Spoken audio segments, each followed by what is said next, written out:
நிறுவன தலைவரும் பொன்மனச்செம்மல் புரட்சி தலைவர் அவர்களின் நல்லாசியோடும் எங்களை விட்டு மறந்தாலும் தமிழக மக்களின் மனதில் என்றென்றும் வாழ்ந்திருக்கும் புரட்சி தலைவி அம்மா அவர்களின் நல்லாசியோடும் அனைத்து இந்திய அண்ணா திராவிட முன்னேற்ற கழகத்தை எத்தனை தீய சக்தி திமுக வந்தாலும் ஆட்டியோ அசைக்கவோ பார்க்க முடியாது என்று சொல்லி இந்த அனைத்து இந்திய அண்ணா திராவிட முன்னேற்ற கழகத்தை 2 கோடி தொண்டர்களாக உருவாக்கிய எங்கள் கழகத்தினுடைய நிரந்தர பொதுச் செயலாளர் அண்ணன் எடப்பாடியார் அவர்களின் நல்ல ஆசையோடும்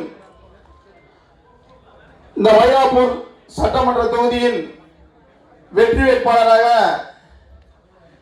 அக்கா தமிழிசை சவுந்தரராஜன் அவர்கள் மயிலாப்பூர்ல அண்ணன் எடப்பாடியார் முதல்ல வாக்கு சேகரிக்க வந்தபோது அன்னைக்குதான் தொகுதியை அறிவிக்கிறாங்க.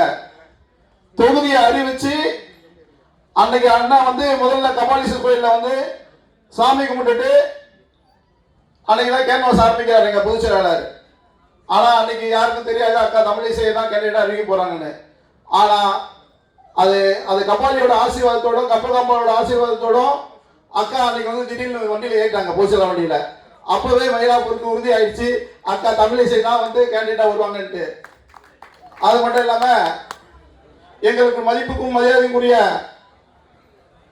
எங்களுடைய தென்சென்னை தெற்கு கலெக்டர் மாவட்டத்துடைய ஆற்றலுக்கு செயலாளர் அசோகன் அவர்கள் எங்களுக்கு அறிவுறுத்திய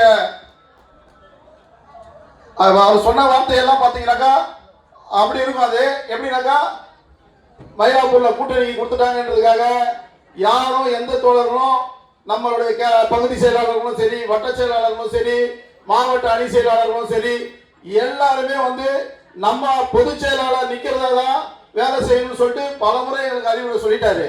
அந்த அறிவுரைப்படி அனைத்து இந்திய அண்ணா திராவிட முன்னேற்ற கழகம் அக்கா தமிழிசை சவுந்தரராஜனுக்கு முழு அளவுல ஒத்துழைச்சு, அதாவது நம்ம நாடாளுமன்ற தேர்தலில் கணக்கு பண்ணி பாத்தீங்கன்னா பெரிய ஓட்டு வித்தியாசம் இன்னைக்கு திமுக இல்ல. இன்னைக்கு அந்த திமுகவோட எதுவும் பாத்தீங்கன்னாக்கா வெறும் 3000 டிஃபரெண்ட்ல தான் இருக்காங்க. இன்னைக்கு எந்த ஸ்லம்லயும் தாவேலு மேல நல்ல பேரே கிடையாது.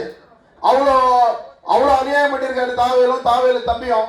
அது எல்லாமே நம்ம தலைமை வரைக்கும் தெரியும் அந்த விஷயம். அதனால என்னன்னா நம்ம அனைத்து இந்திய அண்ணா திராவிட முன்னேற்ற கழகத்தை பொறுத்த வரைக்கும் நம்ம 4 பகுதி செயலாளர்களும் 25 வட்ட செயலாளர்களும் 6 மாவட்ட அணி செயலாளர் இருக்காங்க. எல்லாம் ஒன்னா சேர்ந்து அக்கா தமிழிசைய அதிக ஓட்டுல மயிலாப்பூர்ல ஜெயிக்க வச்சு அக்காவை சட்டமன்றத்துக்கு அனுப்பவும் சொல்லிட்டு இந்த வாய்ப்பு வழங்கிய அனைவருக்கும் நன்றி என்று கூறுகிறேன். நன்றி, வணக்கம்.